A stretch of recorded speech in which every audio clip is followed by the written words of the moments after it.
2023. Kokie metai buvo? Aš manau, mano veidas ir tai, kas vyko čia paskutinį mėnesį, labai gerai reprezentuoja visą metų apibendrinimą. Nes metai buvo tokie, kur kai pradedi galvoti, kas nutiko ar ką veikiau per šitos metus, atrodo, kad čia minimum kokie 3 metai praėjo, 5 realistiškiausiai. Taigi, šiandien dienai aš sugalvojau pasidažyti su savo gruodžio stalčiumi, parodyti jums, kaip veikia tos priemonės. Tuo pačiu, kaip ir trumpai tai paaiškinti, parodyti, kodėl aš tokia apsėsta esu korietišku blizgučiu. Ir papasakoti jums, kokiegi buvo mano tie 2023 metai. Kad išlaikyti pokalbį produktyvų, aš pasiėmiau savo kompą ir ChatGPT, patį geriausią draugą, kai tau tiesiog reikia suflero. Ir uždaviau jam klausimą su 10 temų, kaip man draugams ir šeimai pristatyti, apibūdinti, kokie buvo mano metai. Taigi jisai man davė 10 temų, kurios yra iš tikrųjų sunkios. Ir aš nežinau, ar aš visas tas 10 temų sugebėsiu apimti ir padoriai paaiškinti, bet jo. Pradedam, man atrodo, negaištam laiko. Tai štai, aš čia turiu kompą savo su visom temom. Kad irgi būtų paprašiau dėl dažymuose, aš tiesiog išsitraukiu visą stalčių ir čia pasidedu po ranką. Ar ne? Ko man reikia dar? Man čia reikės, manau, šitos nabo pudros, kurią naudoju. Šitą, žinokit, irgi galbūt nesibaigia man niekaip tas spiritą, vien tik tais dėl to, kad aš jį vis taip laikau. Nes tai yra mano tikrai numeris 1 priemonė ir kadangi aš neturiu atsarginio ir čia yra viskas, kas likia ir aš šiandien niekur neįsiu dabar pasidažius, aš tiesiog pasidažysiu ir jo, nežinau, vakarę šunį išmesiu. Tai taupau, prisiduodu, taupau, galbūt dėl to niekaip nesibaigia nei vieną mėnesį, nes aš taupau. Tai jo, nuosim nabą ir tada mes čia viską turim po ranką. Pirma tema. Ir eina, manau, atrodo iš sąrašo, nes jeigu aš pradėsiu rinktis, kurie čia temą, užtruksim. Pirma tema yra asmeniniai pasiekimai. Gali būti susiję su darbu, mokslu arba asmeniniu augimu.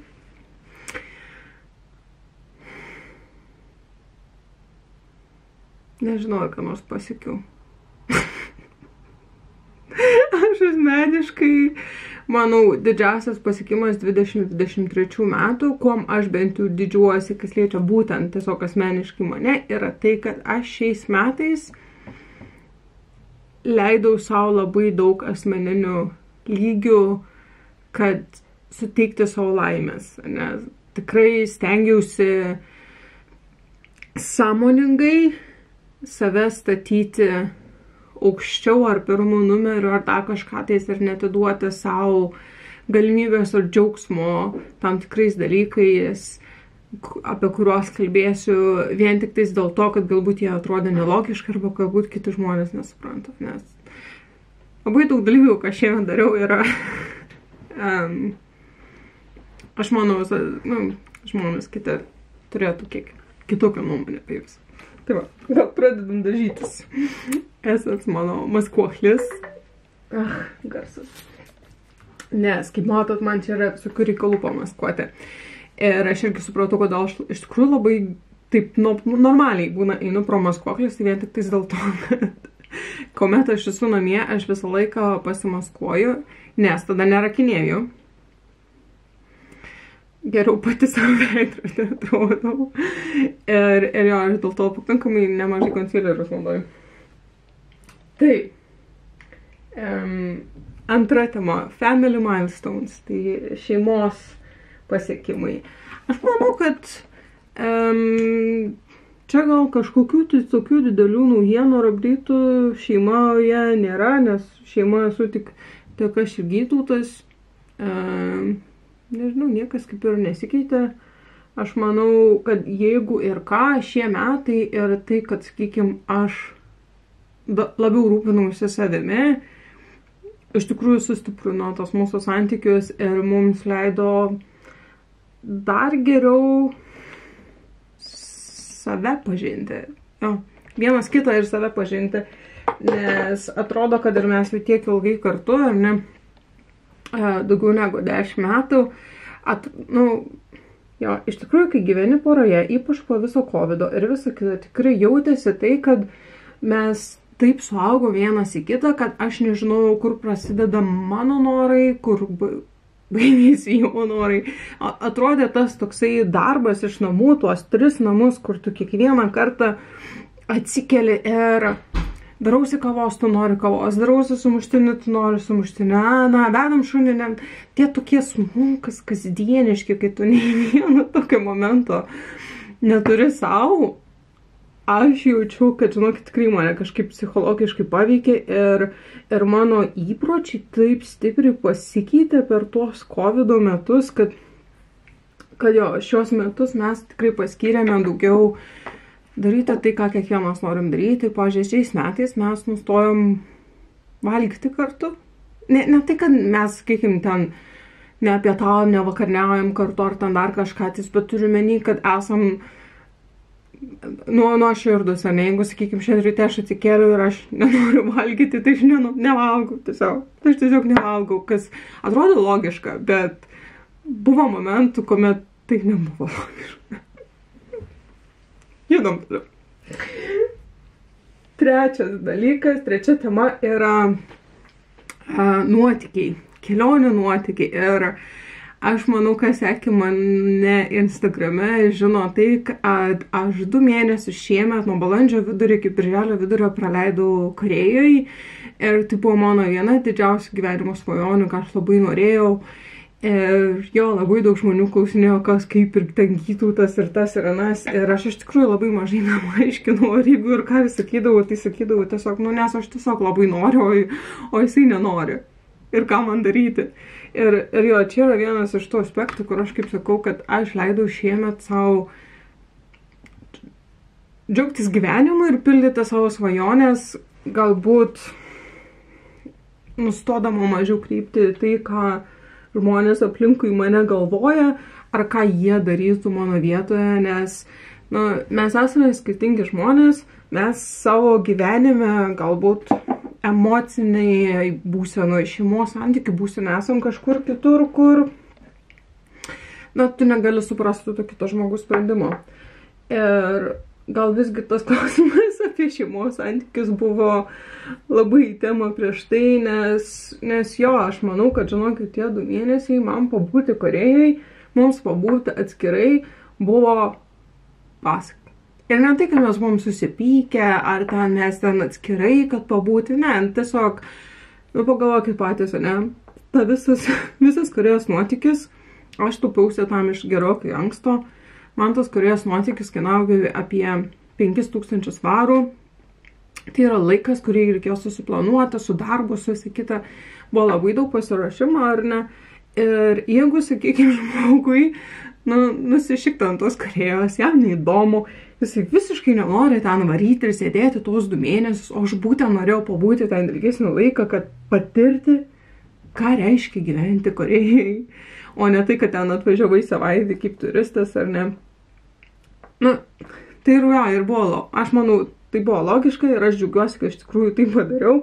Ir jo, kaip ir sakau, labai daug žmonių, tas toksai mano vienos išvažiavimas į tą Korėją buvo labai keistas. Man tai buvo žiauriai fainai. Ar varyčiau vėl taip? 2 mėnesiam į Korėją, ar ten dar kažkur, tai greičiausiai ne. Bet atostogų Aziją varyti aš tikrai norėčiau. Dabar galbūt nevaryčiau vien tik tais grynai Korėją, labai norėčiau iš tikrųjų dabar į Singapūrą, Indoneziją nuvaryti. Bet ne 2 mėnesių, porą savaičių. Žodžiu, aš dabar noriu labiau patirinėti plačiau Aziją. Man labai patiko. Taip. O Gytautai nepatinka skraidyti taip toli ir taip ilgai, tai aš nežinau, aš jį bandau įkalbinti. Jisai visą laiką apie tai, kaip jisai nori varyti į Japoniją. Ir aš jį bandau taip, nu tai tada davai varom kartu į Japoniją ir visą kitą, bet jam reikia greičiausiai psichologiškai pasiruošti tokiam dideliam skrydžiui, nežinokit, buvo ir nuotykis. Man grįžtant iš Korėjos, aš lėktuve praleidau 17 valandų, nes, kaip žinot, politinė situacija pasaulyje yra tokia, kad kiekvieną dieną gali nutikti kažkas naujo ir man grįžtant, kai sėdu lėktuvą, pilotas pranešė, kad užsidarė Kinijos oro erdvė ir mes turėjom skristi per šiaurės ašigalį.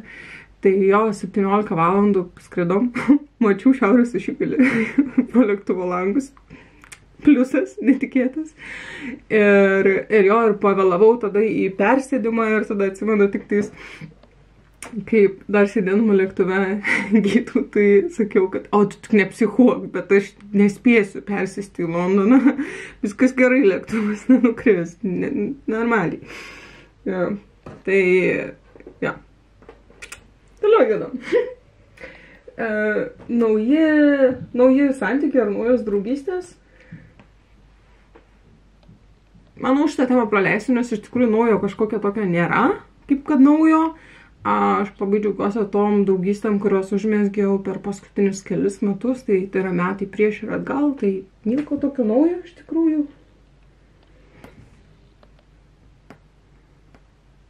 Nieko naujo. Va, YouTube'as, jūs mano visi nauji draugai, bet ir tai net nenauji, įtariu 90% yra kokie visi seni sugrįžę, seni, atnaujinti.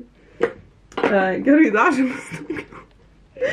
Taip, toliau žinokit, aš pagal savo stalčių turėjau naudoti Catrice tą antakių pieštuką, bet aš iš tikrųjų vieną kartą tik tais jo pasidažiau ir daugiau niekad. Aš jį naudoju kaip pravedimą, žinau, kaip pravedimas, kaip jisai žiūri fainai. Nei nubėga, nei... Jeigu turite problemą, tai kad pravedimas jums subėga ar kažką tais dienos eigoje, aš jums tikrai siūlyčiau pamėginti nusipirkti Catrice antakių pieštuką. Flomasteris čia. Flomasteris, ne pieštukas. Ir juo pamėginti pasinaudoti. Pamatysit, kaip... pažiūrėsit tiesiog. Gali iš tikrųjų suveikti. Tai va, būtent dėl to, kad kadangi šitas Catrice'as man neveikia, aš grįžau prie savo mini pieštuko. Man atrodo, Bourjois jisai yra. Pavadinimas nusitrynęs, viskas nusitrynę. Ir aš tiesiog greitai čia darau, nes aš akivaizdžiai pliurpiu daugiau negu dažausi ir aš jau bijau, kokį ilgio bus šitas video. Tačiau metai buvo ilgi. Tai natūraliai labai daug ką pasakoti. Taip, pasidažėm. Tai dabar aš pažiūrėsiu sekantį klausimą ir toliau dažysiuosi akis, kad būtų biškį greičiau. Ir jau. Sekantis. Mokslo arba profesiniai pokyčiai. Jokių. Mokytis nieko nesimokau. Mano akių kreidelė, kaip šešėlių pagrindas. Tai jo, mokytis nesimokau, tai čia apdėtų jokių nėra, bet čia iš tikrųjų norėčiau pastudijuoti. Man visą laiką patiko pastudijuoti, bet jeigu nuoširdžiai, tai neturiu pinigų dabar. Šitokiai pramogai. Kartais pagalvoju, kad aš iš tikrųjų Lietuvoje esu pradėjusi magistratūrą politikos. Neklauskit. 2000-ieji po bakalauro mama liepė įstojau. Tai kartais pagalvoju, kad gal, reikėtų pabaigti. Bet ką aš juokinu. Tai tokie yra mokslai. O su darbais irgi jokių pokyčių, nes aš kaip esu kaip užstrigus plokštelė, visiems aplinkui save tik tais pasakoju, kaip man reikia keisti darbą, kaip šitas darbas manęs neveža. Viskas gerai, kolektyvas gerai, darbas gerai, bet aš tiesiog nejaučiu, kad aš turiu karjeros kažkokią progresiją, kad kažkur augau, kažką išmokstu ir mane ėda tai, nes atrodo, kad profesiškai švaistau laiką ir jeigu man, pavyzdžiui, šitą kompaniją užsilenktų, nu, tikiuosi, ne, man būtų labai sunku rasti darbą, nes, žinot, visą laiką interviu klausia, o tai, žinai, ką ten savo šitam darbę veikia, aš praktiškai nežinau, ką aš veikiu, nes aš porą e-mailų parašau, nu, aš... Jo. Tai va, klidelę pasidažiau ir tada imsiuosi savo paletės. Ja, kaip aš pasilgus visų šitų rožinių dalykų, aš jums negaliu pasakyti. Tai jo, tiesiog paprastas fluffy šepetėlis. Kurią paspalva? Šitą. Abiem pamaišysim. Tai va, atsakiau klausimą, sekantis klausimas. Jau įpusėjom. 5 klausimus atsakėm. 6 klausimas. Hobiai ir interesai. Tai grįžau į YouTube'ą, naujai atrastas senas hobis. Džiaugiuosi. Tikrai vis dar džiaugiuosi. Nežinau, kaip čia bus ir kas. Aš iš tikrųjų labai stengiuosi nežiūrėti tos analitikos YouTube'o ar ten tų skaičių ir panašiai, nes ko aš žinau, kad tada aš tiesiog užstriksiu ant tų skaičių, pradėsiu galvoti, kad oi čia per mažai, oi čia per daug. Ir tai yra negerai daryti, nes ne dėl to aš čia į tą YouTube'ą grįžau ir ne dėl tų skaičių ar ten kažko tai tikėdamas aš tai darau, tai jeigu ne dėl to darai, tai ir nežiūrėk. Nežiūrėk ir nesinervuok. Mano moralas yra toksai. Tai jo, stengiasi būna laiks nuo laiko užmeta akį, nes tai nenori, nueini tą YouTube'ą pasižiūrėti kokių komentarų ar ne, kad atsakyti komentarus, tai matai tuos skaičius. Bet neapsikuojam, nesinervuojam, karjeros iš to nebus. Čia, ką aš savo kartuoju, kiekvieną kartą, kai atsidarau tuos skaičius. Ar ne, dar kiekvieną kartą iki atsidarau tuos skaičius. Bet jo, irgi nežinau, su tai skaičiais viskas gerai yra, nėra, viskas yra tai, kaip aš numačiau, kad bus, tai vėlgi, nežinau, ko aš tikiuosi. Ir dar vienas mano hobis yra mano K-popas ir mano Stray Kids ir visa kita, kas iš tikrųjų kaip hobis ir toksai susidomėjimas blėsta. Tikrai didelė banga viso šito buvo COVID metu, nes, nu, natūraliai dauguma mūsų buvo tiesiog užstrigę namie ir tai buvo tai sielos atgaiva ir visa kita. Bet šie metai buvo antiek užimti ir atrodė, ir čia tas, ir anas, ir ten, ir tas Korėjos 2 mėnesiai nelankymas, ten grįžimas, šuns parodos. O, dar vienas godas gali būti, ne? Su Katuma mes pradėjom šią vasarą šunų parodas čia Anglijoje. Vaikščioti, vedžioti, rodytis, nežinau kaip tai pavadinti. Ir tada rugsėjį čia ant kitų, dar papasakosiu biškį, planų čia pradėjom dirbti, tai iš tikrųjų buvo labai daug veiklos ir aš tiesiog tam K-popui jau negalėjau skirti tiek laiko, kiek, sakykime, prieš tai galėjau ir būtent dėl to tai buvo išaugęs į kažkokį rimtesnį hobį. O dabar tai blėsta viskas. Dideliam gydytojui džiaugsmui. Nes, nu, jam keistas, aš įtariu kaip daugumai greičiausiai ir lietuvių. Toksai kaip K-popas gali būti keistas. Ne tik lietuviams, aš manau, žinokit, čia ir anglams, patiems visiems čia keistas tas hobis K-popas, jeigu nesi su juo susidūręs ar pažįstamas, nes, ja. Anyway, judam toliau. Tai jo. Kitas hobis tai yra mūsų su Katuma tie pasirodymai. Aš dabar neturiu paranką, bet žinokit, mums labai gerai sekasi tose parodose, dar turint omeny, kad, nu, Katuma kaip mažas šuniukas netreniruotas, nežino, ką ten daryti. Aš tik tais keletą patarimų už draugų gavusi irgi ten maždaug filmuojasi pati save, kaip aš ten su ką darau ir paskui analizuojasi ir bandau iš to išmokti. Nu, žinokit, pilnas nuotykis ten, aš nežinau. Bet smagu. Smagu, kad yra tas darbas, smagu ten jau važiuoti, žymiai mažiau streso, jau atsipalaiduoja ir iš tikrųjų pradedi mėgautis tuo buvimu šunų parodose.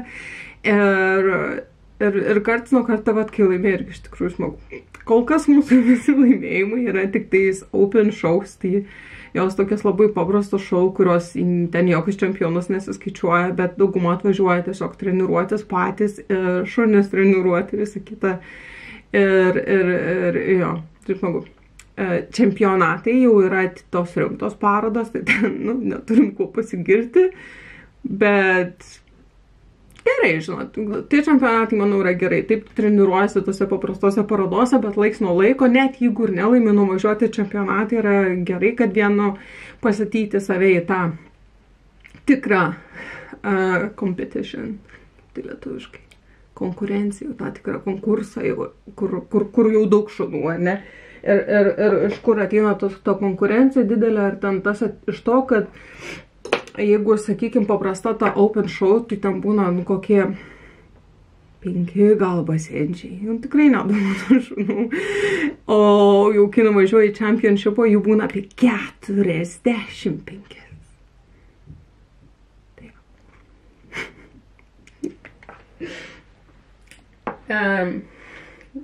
Judu toliau, nes jau žiūriu, kad 10 minučių, o mes dabar akis darom.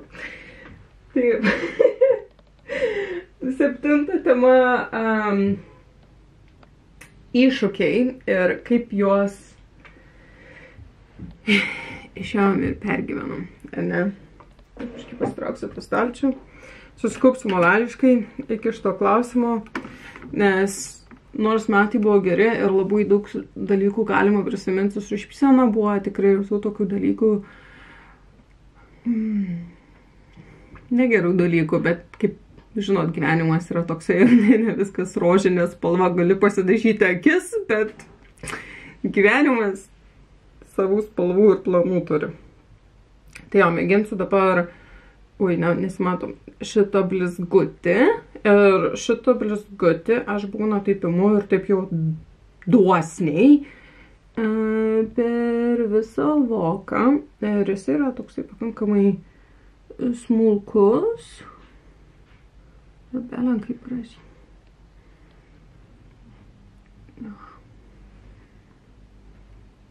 Palyginus dabar abi akis, tikiuosi, fokusas yra, matėsi.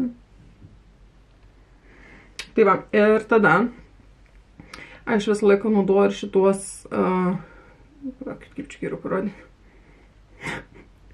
šitos 2 raudoną arba sidabrinį stambesnius blizgučius, nes va čia tai yra magija. Ir galiu pasakyti, kad jaučiu, kad šitais, jie iš pradžio buvo tokie labiau kreminiai, šitie blizgučiai, stambesni. Bet jie greičiausiai man šitą paletę biškį džiūsta nuo nenaudojimo. Tai reikia dažniau naudoti.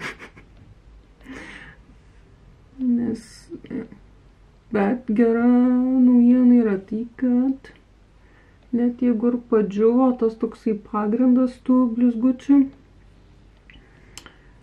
vis dar pakankamai gerai tapusi. Čia kiek liko ant piršto, bet vien tik dėl to, kad šitas didelis blizgutis turi pigmento, tai nėra tik blizgutis. Ir štai kaip mano blizganti akis atrodo dabar.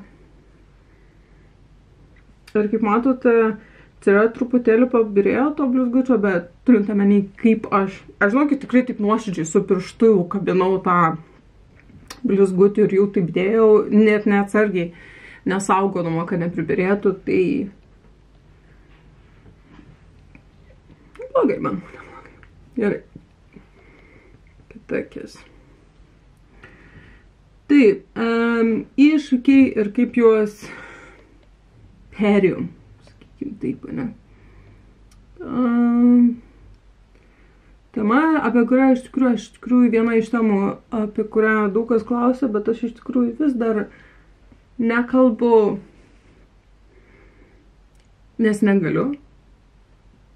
Aš psichologiškai, morališkai negaliu.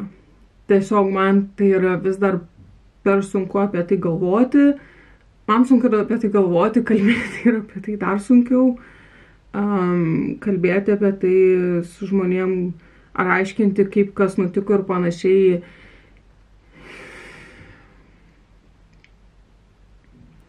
Ir dabar tas toks metas, gruodis ir visa kita, ir kaip sueina metinės to dalyko, kas įvyko. labai daug prisiminimų.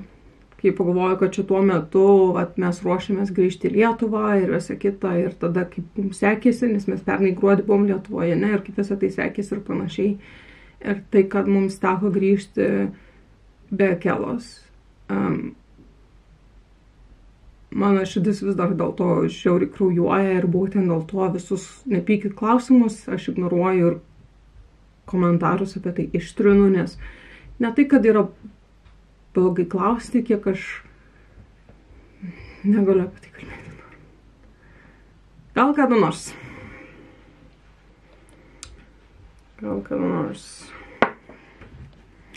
Tai va, ir to pasekoje mes turime Katumą. Katumą, žinokit, yra nerealus šuo. Aš turint omeny aplinkybės ir visą kitą, aš nebūčiau įsivaizdavus ar, ta prasme, geresnio šuns. Jinai yra nereali, jinai yra ant tiek geros, šviesios dūšių šuo. Ką aš čia prisidariau su bliskučiu dabar? Va, ką reiškia, tiesiog susinervinau. Ne tai, kad susinervinau, bet, sunku apie tai man kalbėti, kaip ir minėjau, ir Katuma yra geriausia, kas iš viso šito galėjo išeiti. Tai va,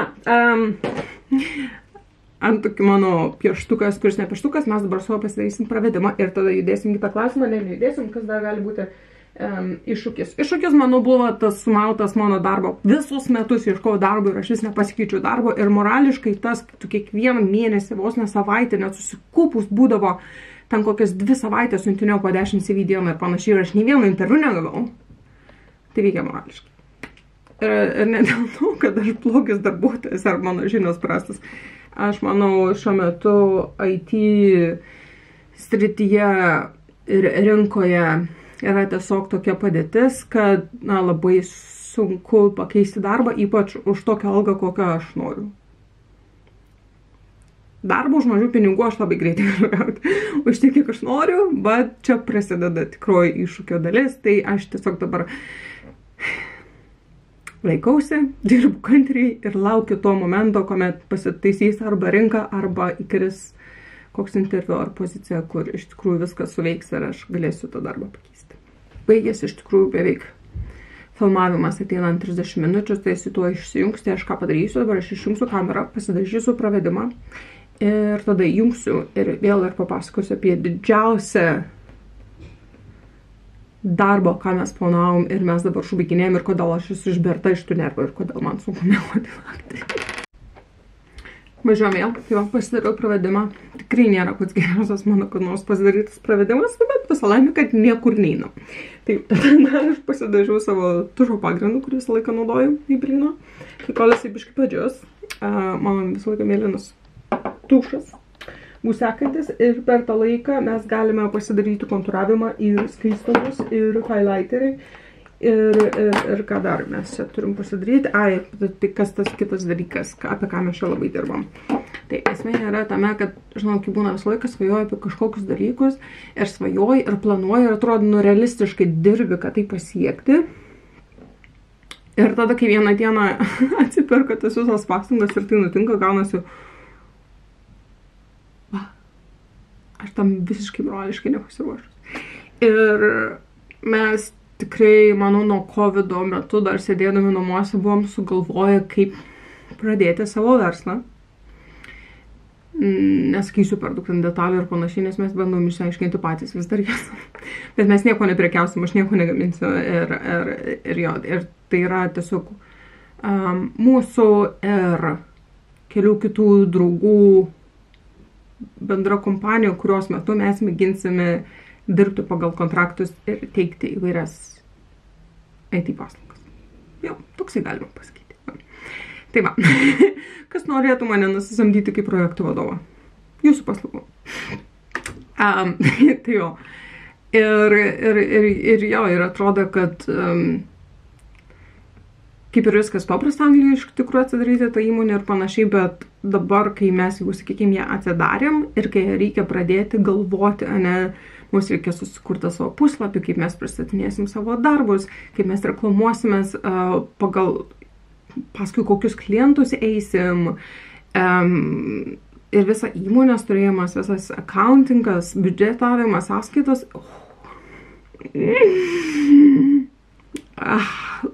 Tai yra tai, ką mes pradėjom dirbti lapkritį ir lig šiol dirbom gruodį, dabar, manau, viskas jau kaip ir...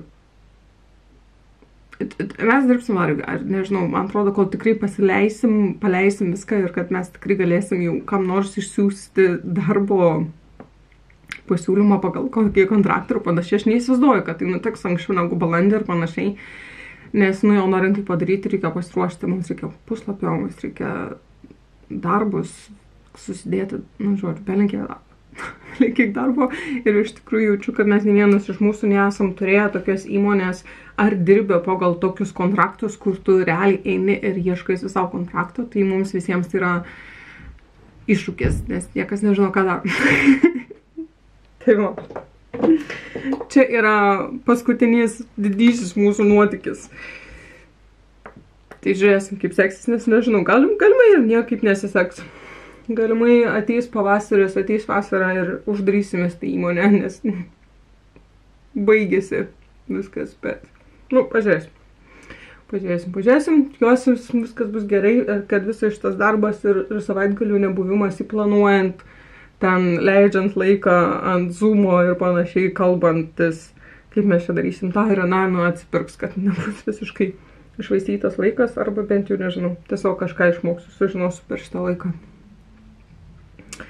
Tai jau, čia yra paskutinis iššūkis, nuotykis, ant kurio vis dar dirbo. Sekantis klausimas. 8. Šeimos susitikimai ir šventės. Man atrodo, šiemet tokių kaip susitikimų ar švenčių nieko mes per daug neturėjom ir nedarėm. Vienintelis momentas yra tai, kad mes, ką aš darau, kad išlaikyti, sakykime, santykius su šeima ir panašiai, nes ne visą laiką norisi grįžti į Lietuvą. Ir žinau, kaip yra su to grįžimu į Lietuvą. Dažniausiai grįžti į Lietuvą neatostogauti. Aplankyti giminių, pasidaryti kažkokių darbų, ten dantistas, banko sąskaitos ir ten dar kažką, tai, pavyzdžiui, dėl ko man reikėjo dabar perskristi ir reikėtų susiplanuoti. Mažai tame malonumo iš tikrųjų. Ir tai nėra atostogos.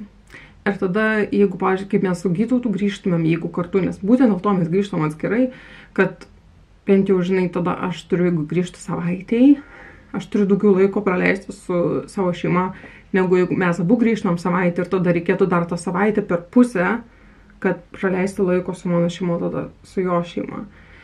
Tai, jo. Tai būtent dėl to, kad būti Lietuvoje iš tikrųjų nėra atostogos, aš jau kelinti metai išsitempiau mano mamą su jos vyru į kažkokias bendras atostogas ir šiemet mes buvom visi Prancūzijoje. Ir aš juokiausi ir karočiant tokį irgi nervų sėdėjau ir visa kita. Ir kitų tas iš manęs juokėsi, mama iš manęs juokėsi, bet jūs taip paklausykite. Mano mama ir jos vyras, nei vienas nekalba angliškai, ar, mama kažkiek rusiškai, bet tai yra viskas. Tiesioginių skrydžių iš Vilniaus į Marselį, ten, kur mes buvom, nėra. Ir jai reikėjo persėsti. Ir mano mama niekada nėra skridus su persėdimu. Tai įsivaizduokit žmogus, kuris šiaip nelabai yra skraidęs savo gyvenime, nemoka užsienio kalbos, skrenda į Briuselį, kur didelis oro uostas, reikia persėsti į Marselį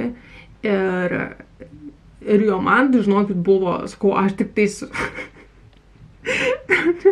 Mama nusileidė Marselį, pasiėmė telefoną, nufotkini man, kur yra švieslentė, susirandi vartus. Kai susirandi vartus, aš noriu selfio, kad tu esi prie vartų.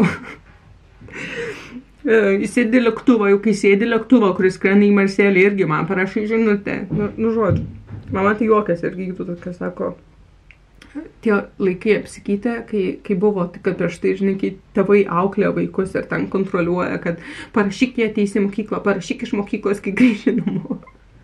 Tai aš dabar taip su mama ir O, ja.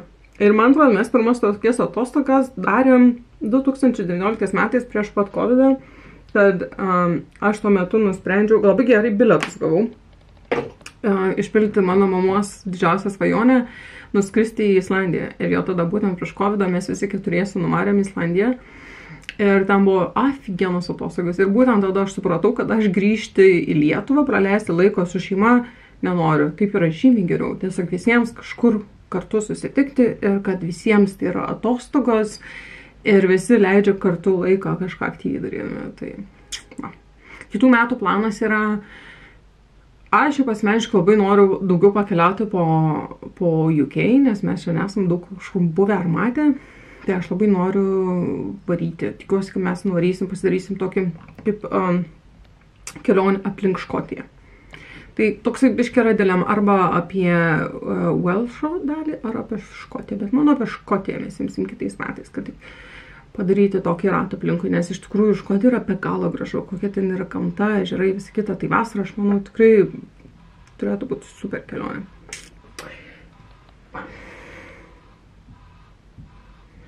Tada 9 tema yra pasidalinkite patirtim. Na, aš nežinau, man atrodo, aš visą šitą video metu tik dalinuosi patirtim.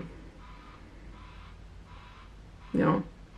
Nežinau, ar dar kad nors papildomai galiu iš to atsakyti, bet to, kad jo, šitie metai buvo labai daug įvairių patirčių, kaip pagalvoji, Katumas įsigijimas, Koreja, šuns parodos su Katuma, visas čia šitas dabar verslo nuotykis, grįžimas į YouTube'ą,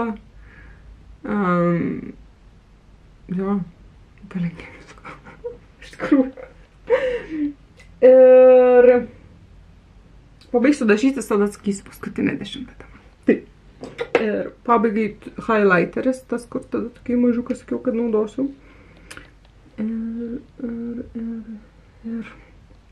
Ai, kaip teaser galiu pasakyti, kad kitą savaitę nedirbu, agentūra mano užsidaro. Tai kitą savaitę skirsiu laiko prifilmuoti YouTube'o į priekį, vien tik tais dėl to, ne dėl to, kad būsiu kažką užsiėmus, kad negalėčiau tuo metu filmuoti, bet vien tik tais dėl to, kad sėdžiu ant labai daug naujų daiktų, kurių negaliu liesti ir nenoriu su jais bandyti, nes noriu bandyti tai kamerą filmuojant, tai mažočiau. Kitą savaitę skirsim filmuotis visokius naujus pirkinius, kurie, manau, bus jums irgi įdomu. Tada kitą savaitę aš būtinai noriu nufilmuoti šių metų paskutinį filmuką padaryti mano kolekcijos išsivalymas, kur pažiūrėsim, va taip jau tada galėsit viską pamatyti, ką aš čia turiu. Ir ne tik tai noriu, kai išsivalytų kolekciją, bet jaučiu, kad ir vėl perku labai daug. Kol sėdėjau su COVID namuose, tikrai ta kolekcija taip susitraukė, nes tiesiog produktai išeidavo iš galiojimo. O dabar, kai vėl išeini, vėl atrodo, dažaisi tas ir anas, tų produktų skaičius vėl pradėjo augti, tai aš noriu biškį pynas ir užsidėti ant pirkimuose kosmetikos.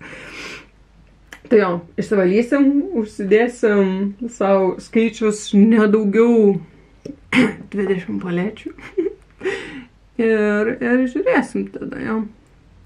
Ir ką aš ten esu nufilmavus. Ir jo dar šį mėnesį gaunasi tik, kad skupo turčius man nepavyks nufilmuoti, nes tiesiog jau kaip ir baigėsi savaitgalį, neturiu savaitgalį, kada įkelti, tai tas persistumi į sausį.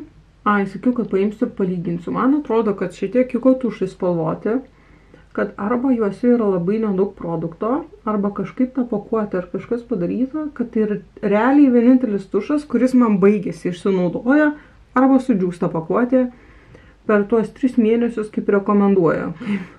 Žinau, kaip sako, tušų galiojimas nuo atidarymo 3 mėnesiai. Aš dažniausiai gerokai ilgiau naudoju tos tušus, nes jis tiesiog man nesibaigia per 3 mėnesius. Bet šitas iš tikrųjų baigėsi. Greitai padarom. Investigation 8 ml. Ir jeigu aš paimsiu dabar kokį kitą tušą, jeigu greitai rasiu jį, turiu šitą Essence. Čia yra mililitrais kiek? 12. Tai jo, trečdaliu mažiau. Tai gal tada nenuostabu, kai iš tikrųjų taip baigėsi. Paprašiau greičiau. Na, ir lūpos yra paskutinis, kas liko pasidažyti, mano tintas labai greitai. O ir šiemet, pamenat, kaip sakiau, kad per lapkritį labai naudojau tą džiavenčių ryškų. Tai pripažinkim, kad tas džiavenčių ryškus raudonas su mano šituo šešėliu nelabai tinka. Tai aš labai pamėgau šituos Katriš vienas iš tų lūpdažių, kuris yra toks irgi lengvai rožinis. Labai tinka prie šito akių. Tai jisai rankinukė mano šiuo metu, tai negaliu parodyti.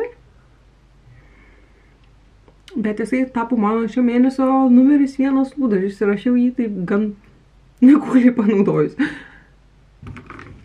Lūpos pasidažė ir paskutinė tema, 10, yra gratitude and reflection. Tai gratitude kaip ir dėkingumas. Nežinau niekada kaip tą žodį normaliai išversti į lietuvių kalbą. Bet jeigu pažiūrėsit gal į 2023 metus taip, kad juos summarizinti. Aš nebemoku lietuviškai kalbėti. Bet apibendrinti. 2023 metus tai buvo tikrai įspūdingi metai. Atrodo dar pernai metai šiuo metu galvodama apie kitus metus prisikeliu krūvą tikslų, iš kurių galvoju, kas trečias gal išsipildys bus gerai, nes visko negali turėti, bet dabar sėdi ir galvoju, kad iš tikrųjų, jeigu turi planą, jis susirašai, ko tu nori, nes tai yra tai, ką mes padarėm pernai. Tai va, jeigu pasidarai planą, susirašai, ko tu nori, dirbi link to, nebūtinai tai turi tik tais kas trečias dalykas pasisekti. Bet jeigu dabar sugalvosite taip pasidaryti kitais metais, pažadėkit man, kad neapsibrėšit konkrečiai tikslų, o tiesiog, taip išmesit kaip idėją į orą, kad neapribotumėt savo galimybių. Tai irgi reikia. Reikia planuoti, bet reikia išlikti atviriems naujoms galimybėms, kurių galbūt tuo metu, kuomet planavote, nebuvote arba nežinojot. Tai va, metai buvo puikus iš to, ką pavyko pasiekti, ką pavyko nuveikti, pamatyti. Buvo tokių momentų, kaip kad vis dar užstrigus tam pačiam darbe ir metų pradžia, kuri buvo labai sunki. Bet gyvenimas toks, ar ne? Vieną dieną Joną, kitą dieną Baltą. O, princesė atėjo. Ir nežinau, kaip čia pabaigti šitą video dabar su gera nuotaika, bet viskas, ką noriu pasakyti, kad viskas yra gerai, esu už viską labai dėkinga ir už jūs, už tai, kad kas atsimena tą mano kanalą ir kas pamatė, kad Inga įkėlė naują video, neunsubscribino, bet paspaudė pažiūrėti, apie ką jinai čia ir kaip jinai čia. Manau, šitą pabaigą darosi labai bereikalingai ilga. Tai noriu jums pasakyti dar kartą labai ačiū, kad grįžote į mano kanalą. Pasakyti, kad esu be galo dėkinga visatai šeimai ir draugams už šituos metus, nes jie buvo nerealūs. Katumai. Taip. Tai tik pasirodyk. Irgi sakyk ačiū. Nežinau už ką, bet ačiū. Taip. Ir pasidalinkite, kokie buvo jūsų 2023 metai komentarai.